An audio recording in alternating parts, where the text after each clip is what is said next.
as I mentioned, Gorman Lawn Care. We perform lawn services, mowing, edging, all of your leaf raking maintenance, anything you want to do around your business, your house. So with that, with our customers, I have customers who've been asking, hey, can they pay me through ACH? So I have my system. I've been sending out invoices to customers. Some of them call me and I use our virtual terminal to take transactions from them. But with this, offering the new payment method, I already have card and debit and want to offer ACH. So with this, I'm just going to jump into virtual terminal first, because the easiest way to see what's going on here is with any of these transactions that I'm running. The main difference adding in ACH is in our payments method section, in addition to the ability to process card manually, use a card reader, we now have the ability to pay using bank account. So in this case, if customer is on the phone with this merchant, making a payment, and a good example, this happened to me, a tree fell on my house and I had to make a payment to a roofing company. They wanted to collect that down payment deposit before coming out to put a new roof on through ACH. So with that, it's as easy as entering a bank account number and routing number, moving forward, running the transaction. The benefit here, and this is where it gets into it as more and more customers start using this and also how these saved payment methods work. We're going to get over to that in just 1 second in an invoice. But if you have any of these customers who have previously used the system and decided to save a payment method. So here I have my lawn mowing services. In this example, this person's getting a deep discount, $1 per transaction, because this customer has a saved payment method on file, whether it's a card or an ACH payment method, and come in, confirm payment method that we'll be using for this customer. One difference between the card and ACH is that ACH has this additional authorization. So you need to have this checked in order to move forward. And that's whether it's a virtual terminal transaction or an invoice transaction. So here, in this case, click that. As easy as this. An ACH transaction has been processed. Another difference inside of the system is that with ACH, what we're going to see is that there's no email receipt to customer option, because all ACH transactions have to have a receipt sent to the customer, whether that's by text or by email. So that's done automatically. Merchants have the ability to view and resend those to any different email address they want to, but by default, it's automatically going to be sent out to the email address or phone number that's provided by the customer at the time of the transaction. But that's just starting off on ACH. Let's go into it in a use case that makes a lot of sense, which is invoices. So as this merchant, not all of my customers are calling in to make payments. I don't necessarily want them to call in because that's time that I could be spent running my business or going out, selling more services, performing more maintenance, making more money, and growing my business. So in this case, I want them to pay through our invoicing channels. So today, I'm going to create a one-time invoice. However, one of the things that we're extremely excited about are our bulk invoicing features that you've probably heard about in the past, where merchants have the ability to take any records that they have inside of their system, create up to 5,000 invoices at one time by loading a file in. And from the changes that recently came out in our latest spring release, the merchants now no longer need to map those fields to our payments hub format. They can input them in and then map them within the system. So nice little addition there. But in this case, I'm going to come in, create a new invoice. Let's say this is a new customer. I do not know why my screen wants to keep turning off here. You'll have to give me, let's see if I flip this over to our other input, if it makes it any happier.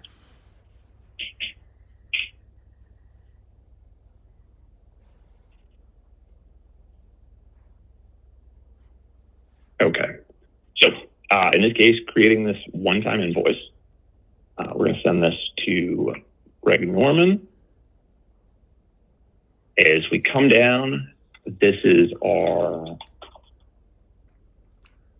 weekly lawn service deluxe. And again, in this case, I'm showing off the custom amount, but just like our payments hub system has throughout, I can use our pick from inventory or create a custom amount, add any description related to this, do absolutely anything I want to. So here, let's go in. We've got that payment amount. In this case, creating this invoice, this is a recurring invoice that's going to be charged every week. Sorry, I don't want this to ever stop. We want it to be once every week, and it's going to start and send out today, which is great.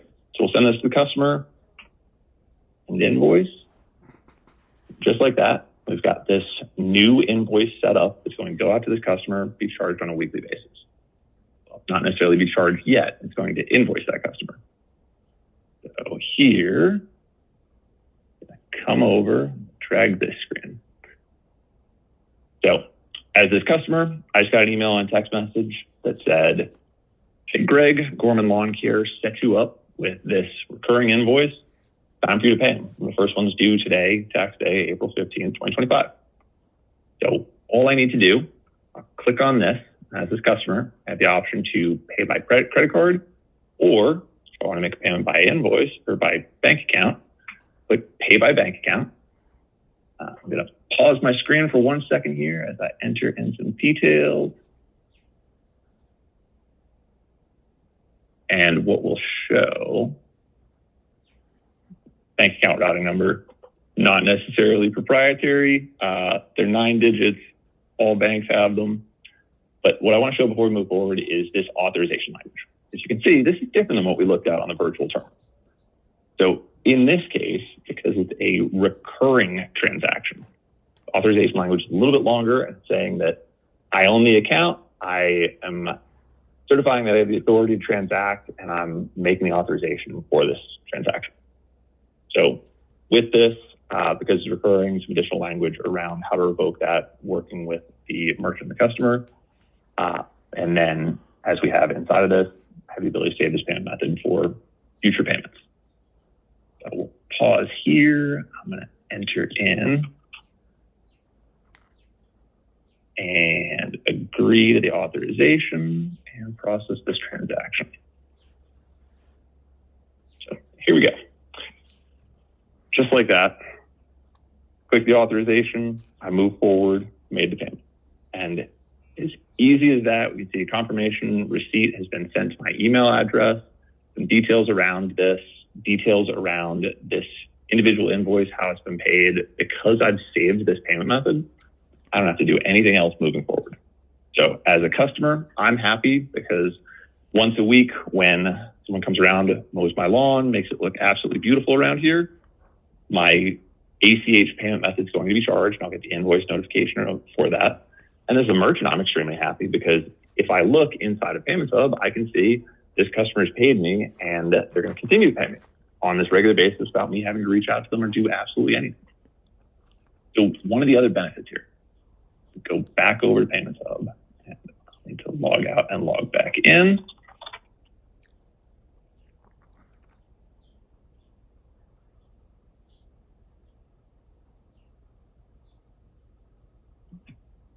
One of the other benefits that I want to talk about is for this, see the invoices paid. If I look at this series of invoices, you can see it's going to keep going out. But if I look at this customer, either in the customer section or in the virtual terminal section, I can see they now have this saved payment method. So I, as a merchant, haven't ever interacted with their financial instruments, whether it's card or ACH, but I can now see they have this saved payment method on file. So let's say this customer calls up, we're doing their fall aeration services, which is great. They want to be charged at the time I'm talking to them on the phone. So with this, I'm back here in my virtual terminal, and I would say, well, I can see you have your saved payment method. Would you like me to charge that? And I would say yes. By clicking on this, not showing me any of their full financial information, but I have the ability to go in and while working with the customer, click that authorization and process this transaction. So ACH, why we're so excited about it, it provides these customers who are the end user payers with more options to complete their transaction. There's numerous studies out there that show the more payment methods and choice you give to customers, generally the happier they are with their merchants and the customer experience that they receive. In addition, for customers and payers who are making transactions, particularly high dollar value transactions, they may have daily limits on their debit cards or amount they're able to process at an individual transaction or an individual day.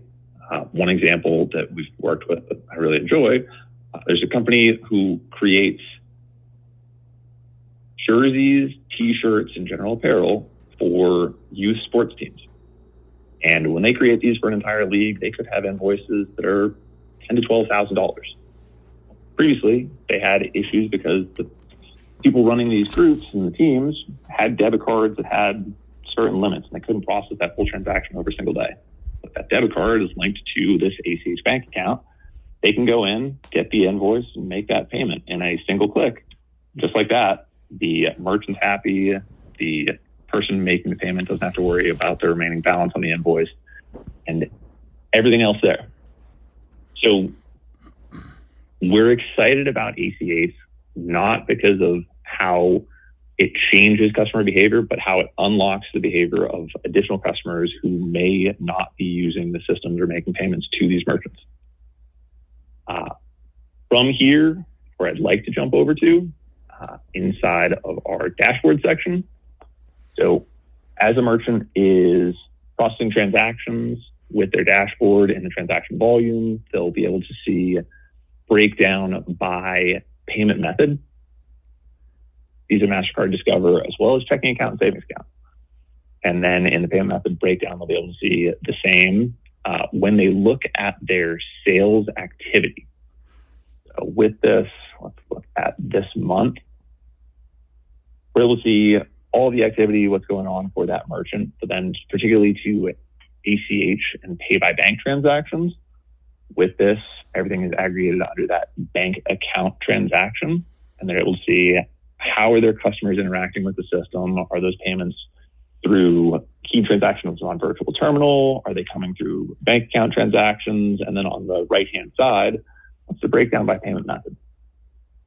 If we keep digging into this, in the transaction section, what we're very easily able to do, based off of this, we can see what's the transaction type. Is this a card transaction, or in this case, a personal checking account, or business checking account, personal savings, business checking transaction? What's new with ACH on the left-hand side, this bank account sales filter. So while we're able to look at this and see, let's make this a little bit broader range. Card transactions, they can also filter and say, just show me ACH transactions.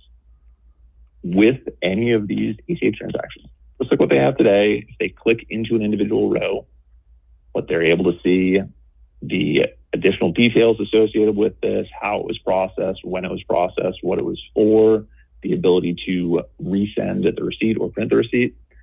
ACH is slightly different in terms of the abilities to send money back to this consumer. So with credit cards, it's all refund this transaction. ACH has two different things associated with it, whether it's void or refund. And all that comes down to when was this transaction made and has this been submitted to NACHA and the Fed to process these transactions. So a very simple way of thinking about this, if it's the same day prior to that batch being closed, we have the ability to void. If it is a transaction that's previously been submitted, we have the ability to refund that transaction. From a merchant perspective, it's all there in terms of how they can provide refunds at an itemized basis or a specific amount of that refund. Merchants don't have the ability to refund greater than the transaction amount. I think that one's pretty obvious. But as we keep going through this, ACH, as we're looking at it, and the easiest way to think about it, it's another payment method that is available that helps these merchants collect from their customers. So anywhere that you could see information about transactions, you're going to see now additional information about ACH if the merchant chooses to accept that. So for instance, in this brand summary report, if we look at this, we're able to see the breakdown by card brand as well as ACH, which is checking account and savings account. Brand summary is a new report that's slightly different than the card brand summary. If I look at this, it's not going to show me the bank account information. And the reason for that is just not disrupting any current experience that merchants have if they're potentially downloading and using this to export into other systems, but providing them all of that information that they might need. So if we keep going down, I like looking at our expanded transaction report. What we're able to see in here, all the details of everything happening with my merchant, my account. So here, I did not want to drag over, excuse me. Let's see. So with this, the ability to see for these transactions how they're being processed, as well as from this, clicking in, pulling up the specific receipt associated with that to see any additional details. We keep going down. Today, ACH, so that pay by bank capability, is available inside of Virtual Terminal and inside of invoicing. Pay by bank ACH has the ability to be saved as a payment method associated with a customer, and coming in the near future, the ability to have ACH pay by bank on payment links.